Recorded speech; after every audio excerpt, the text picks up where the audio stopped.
2026년 4월 8일 부산 강서구 대한항공 테크센터 공군 참모총장, 합동참모본부 관계자, 국방과학연구소 대표들 300여 명이 한자리에 모였습니다.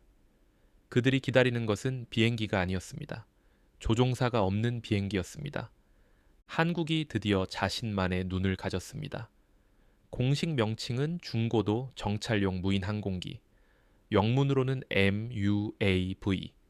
그런데 이 드론이 왜 특별한지 이해하려면 먼저 지난 수십 년 동안 한국이 어떤 눈을 빌려 쓰고 있었는지를 알아야 합니다. 한국군은 지금까지 전략급 정찰 임무를 미국의 RQ사 글로벌 호크에 의존해 왔습니다. 미국이 제공하는 정보, 미국이 판단하는 우선순위, 미국이 허용하는 공유 범위 안에서 한국은 북한을 감시했습니다. 자국 영토의 안보 정보를 타국 플랫폼에 의존한다는 것, 이것이 한국 국방의 가장 불편한 현실이었습니다. MUAV 양산 1호기의 재원을 보면 왜 이것이 전략급인지 바로 이해됩니다. 길이 13m, 날개폭 26m. 미국의 하늘의 암살자 MQ-9 리퍼보다 큰 기체입니다. 1200마력 터보프롭 엔진을 장착했으며 고도 10km 이상에서 비행하며 지상 목표물을 정찰합니다. 레이더 탐지 거리는 100km입니다. 이 드론이 탑재하는 센서 구성이 진짜 무서운 부분입니다. X밴드 합성 개구 레이더는 구름과 어둠을 뚫고 지상을 탐지합니다. 고성능 전자광학저고에선 카메라는 주야간 표적을 실시간으로 촬영합니다. 위성통신 링크는 전방위 지상통제소와 연결됩니다. 이 모든 시스템을 하나의 기체에 통합한 것이 대한항공의 역할이었습니다. 국산 화율 90%. 이 숫자가 갖는 의미는 단순히 부품을 국내에서 만든다는 것이 아닙니다.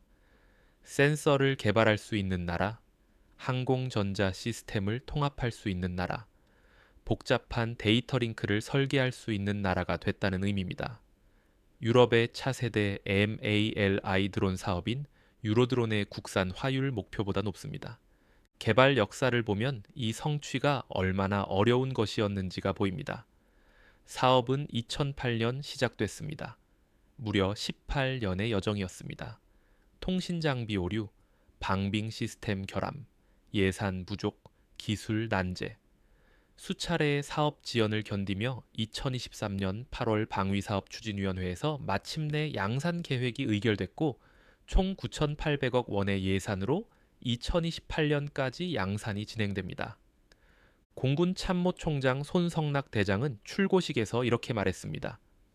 현대 전쟁에서 무인기는 보조수단이 아니라 전쟁의 흐름을 결정하는 핵심 전력으로 진화했습니다. 이 말이 과장이 아닌 이유는 우크라이나 전쟁과 이란 전쟁이 증명했기 때문입니다. 전략 정찰 드론을 가진 쪽과 없는 쪽의 차이는 감시 능력의 차이가 아닙니다. 전장 전체를 읽는 능력의 차이입니다. MUAV가 실전 배치되면 구체적으로 무엇이 바뀔까요? 한국군은 북한의 핵시설, 미사일 발사 준비 동향, 병력 이동, 지휘 시설을 24시간 독자적으로 감시할 수 있게 됩니다. 지금까지는 미국이 공유해 줄 때만 볼 수 있었던 그림을 이제는 한국이 직접 그릴 수 있습니다. 한미 연합작전에서 한국군의 정보 기여도가 높아지면 작전 지휘의 발언권도 강화됩니다. MUAV의 활용 범위는 군사 정찰에 그치지 않습니다.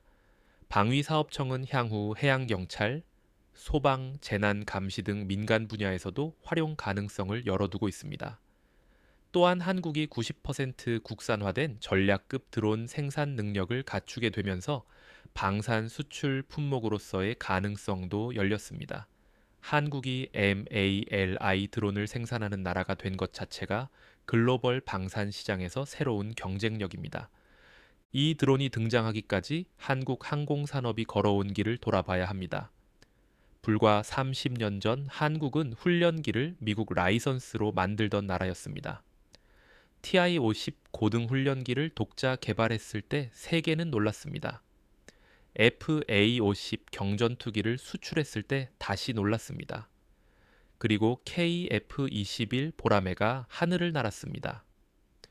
MUAV는 그 연장선입니다. 대한항공이 이번 사업에서 체계 종합 업체 역할을 맡은 것은 한국 항공산업의 위상 변화를 보여줍니다. 과거 외국 설계를 라이선스 생산하던 회사가 이제는 수십 개의 복잡한 하위 시스템을 하나의 플랫폼으로 통합하는 역량을 가진 회사가 됐습니다. 항공사가 군사 정찰 드론을 만든다는 것이 이상하게 들릴 수 있지만 그 능력이 바로 이 성취의 증거입니다.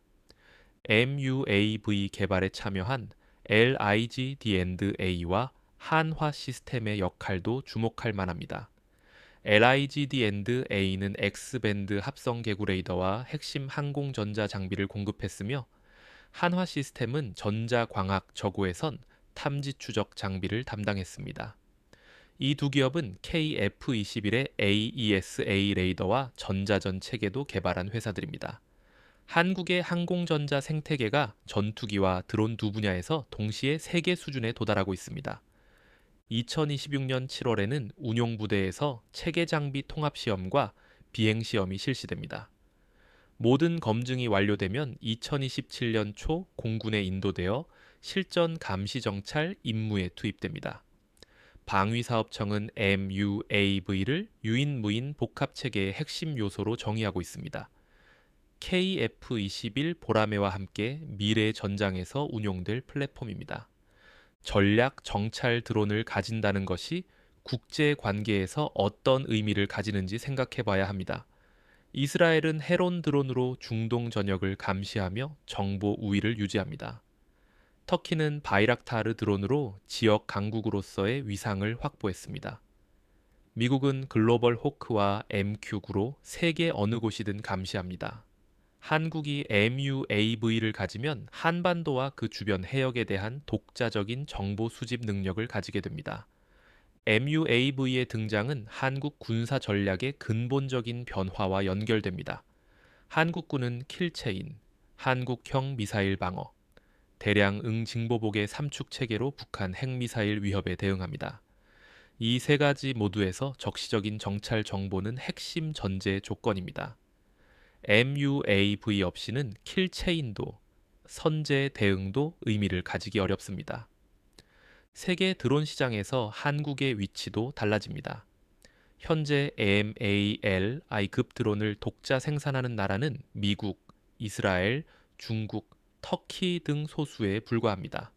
한국이 이 목록에 이름을 올리게 됩니다. 특히 90% 국산화율은 수출에서도 강력한 경쟁력이 됩니다. 기술 이전 우려가 적고 납기가 빠르고 후속 군수 지원이 독립적으로 가능합니다. 2027년 초 MUAV가 공군에 인도되면 한국은 처음으로 독자적인 전략 정찰 능력을 갖추게 됩니다. 이스라엘이 헤론을 가졌을 때, 터키가 바이락타르를 가졌을 때 세계는 그 나라들을 다시 봤습니다. 이제 한국 차례입니다. 한국이 RQ사 글로벌 호크를 빌려 쓰던 시절이 있었습니다. 미국이 운용하고 미국이 정보를 판단하고 미국이 결정했습니다. 이제는 한국이 직접 결정합니다.